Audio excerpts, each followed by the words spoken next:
Hello, আমি makeup artist Rinku Chakraborty. Welcome to my first makeup blog.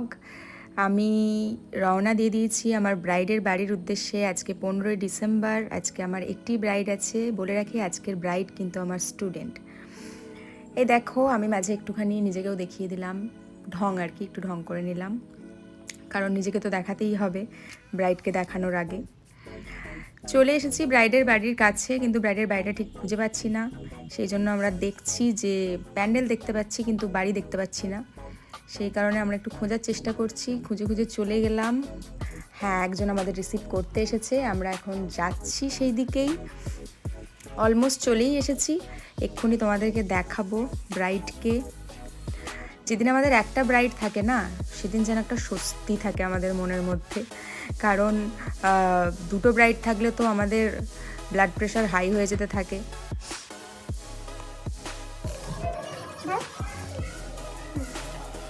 Important কাজ হচ্ছে, যেটাই খুব সময় লাগে, প্রচুর সময় লাগে। তাই যে গাইডরা আগে থেকে ফুল দেয় না, সেক্ষেত্রে আমাদের খুব অসুবিধা করতে হয়। তখন আমরা এরকম এরকম করে ছিল ফুলগুলোকে, যেটা এখন ঠিক যে ভদ্রভাবে এইভাবে ছিঁড়ছি। গাইডরা শুনে রাখো, যারা ফুল আগে থেকে অ্যারেঞ্জ করবে না, তাদের ফুলগুলোকে ঠিক আমরা এরকম এরকম করে ছিঁড়ব। ফুলের কষ্ট, আমাদেরও কষ্ট। প্রোডাক্ট সব বের করে নিয়েছি আমি, ফুল রেডি, প্রোডাক্ট রেডি। দেখো, ওর চুলে ক্রিম্পিং চলছে, ক্রিম্পিং করছে আমার বোন। এরপরে চলে গেলাম, দেখো ব্রাইডের ফেস এখন পুরো ক্লিন করা আছে, ওর স্কিন প্রিপারেশন হয়েই গেছে। ক্রিম্পিং করার পর ওকে বসিয়ে রেখেছি। ওকে আমি আগেও একটা ব্রাইডাল লুক দিয়েছিলাম, সেটা যখন আমার কাছে শিখতে ঢুকেনি তখন ভীষণ বকবক করছিল, তাই ভিডিওটা একটু স্লো করে দিয়েছিলাম। এরপর আমি একদম চলে যাব ওর মেকআপে, স্টেপ বাই স্টেপ দেখাবো। দেখো, ওর স্কিনে প্রথমেই আমি কনসিল করে নিলাম, কারণ ওর স্কিনে অনেক পিম্পলসের দাগ ছিল, যেটা আগে ছিল না, এখন অনেক পিম্পলস হয়ে গেছে। তো সেটাকে আমি কনসিল করে ঢেকে দিলাম। ঢেকে দেওয়ার পর আমি একদম চলে যাব ওর বেসে। আজকে ওর বেস করেছিলাম আমি পিএসসি স্পটলাইট ফাউন্ডেশন দিয়ে। একদম পুরো মুখে আমি ওর বেস অ্যাপ্লাই করলাম। আর স্কিন প্রিপারেশন খুব ইম্পর্টেন্ট একটা জিনিস, যেটা না করলে কিন্তু বেস করার পর বেসকে বসানো খুব মুশকিল। অলমোস্ট বেস লাগানো কমপ্লিট। এরপর আমি ব্লেন্ডিং করছি বিউটি ব্লেন্ডারে করে। ভিডিওটা খুব ফাস্ট করা আছে, কিন্তু একটা জিনিস আমি বলে রাখি, ব্লেন্ডিং খুব ইম্পর্টেন্ট একটা জিনিস। এরপর আমি হাইলাইট করে নিলাম ওর হাইলাইট জোনগুলোতে, যেটা আমি অ্যাপ্লাই করেছিলাম টার্টের হাইলাইটার। হাইলাইট করে নেওয়ার পরে একদম আমি চলে গেলাম, পাউডার দিয়ে অলরেডি স্কিনটার বেসটা সেট করা হয়ে গিয়েছিল, তো আমি চলে গেলাম কন্টুরিংয়ে। কন্টুরিং করে দিলাম, গালটাকে কেটে খান খান করে দিলাম আমি। এরপরেই চলে গেলাম নোজ কন্টুরিংয়ে। নোজ কন্টুর হয়ে গেল। মেয়েটির নাকটি ভারী সুন্দর, তাও আমি একটু কায়দা মারছিলাম।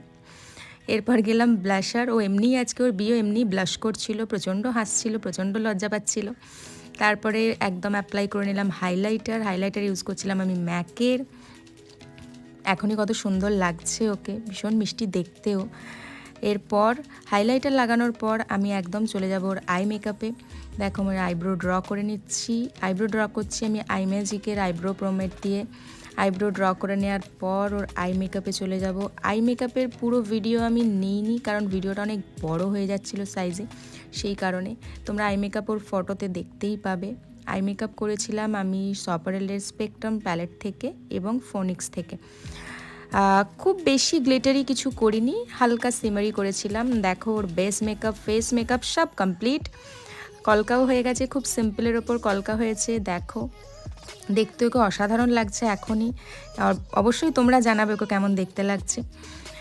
মেকআপ করার পর হেয়ার করার আগে তো আমাদের গয়না পরিয়ে নিতেই হয়, তাই একদম চলে গেলাম ওর জুয়েলারির দিকে।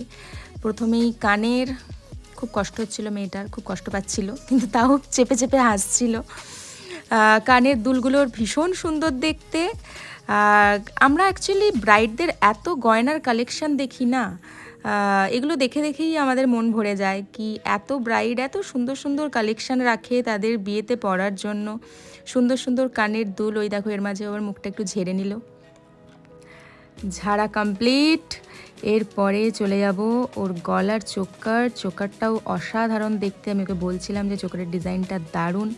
এটাই ব্যাপার যে আমরা এত গয়না দেখি, আমাদেরও ভীষণ গয়না পরতে ইচ্ছে করে। তার মধ্যে আমার একটু ফোন এসে গেছিলো, আমি একটু ফোনে বকবক করছিলাম, বকবক করতে করতেও কিন্তু আমি কাজ ছাড়িনি, কাজ কিন্তু আমি করছিলাম। আর আমি বলেছিলাম ভিডিও থামানো যাবে না, ভিডিও কিন্তু করে যেতে হবে, কারণ এটা আমার ফার্স্ট টাইম ব্লগ, করতেই হবে, কোনো কিছুর জন্য ভিডিও বন্ধ হবে না। গয়না পরানো কমপ্লিট। এরপর পুরো মেকআপটাকে সেট করার জন্য আমি ইউজ করলাম পিএসির মেকআপ সেটিং স্প্রে। মেকআপ তো কমপ্লিট, মাথায় ওড়না দেওয়ার পালা। বলো কেমন লাগছে? একটা অ্যাডভান্সের ওপর হেয়ারস্টাইল করেছিলাম। আগে ওকে যেরকম সাজিয়েছিলাম তার থেকে একটু ডিফারেন্ট করারই চেষ্টা করেছি। অ্যাকচুয়ালি ব্রাইডরা না এমন ডিমান্ড করে, যেখানে আমাদের ব্রাইডাল লুকগুলো সব সেমই মনে হয়, কিন্তু ওই দিনের এই লুকেতেই সবাইকে সব থেকে বেশি সুন্দর লাগে। আমার তো ফেভারিট কি, বিয়ের দিন ব্রাইডকে যেভাবে সাজানো হয়, সেটা একরকম হোক বা অন্য রকম হোক, লুক কিন্তু সবাইকে একই রকম দেওয়া সম্ভব হয় না, কিন্তু দেখতে সবাইকে সুন্দর লাগে, মিষ্টি লাগে, কারণ ওই দিন মেয়েদের আলাদাই দেখতে লাগে। রেড বেনারসি তো বলতে পারো ম্যান্ডেটরি। এই দেখো ওর এই ফুল লুক, এটাই দেখানোর ছিল। প্রথম থেকে শেষ পর্যন্ত ভিডিওটা দেখার জন্য অনেক অনেক অনেক অনেক ধন্যবাদ। যারা দেখোনি তারা অবশ্যই দেখবে কিন্তু পুরো ভিডিওটা। এই হলো আমার ব্রাইড শিল্পা। দেখা হচ্ছে পরের ভিডিওতে, টাটা।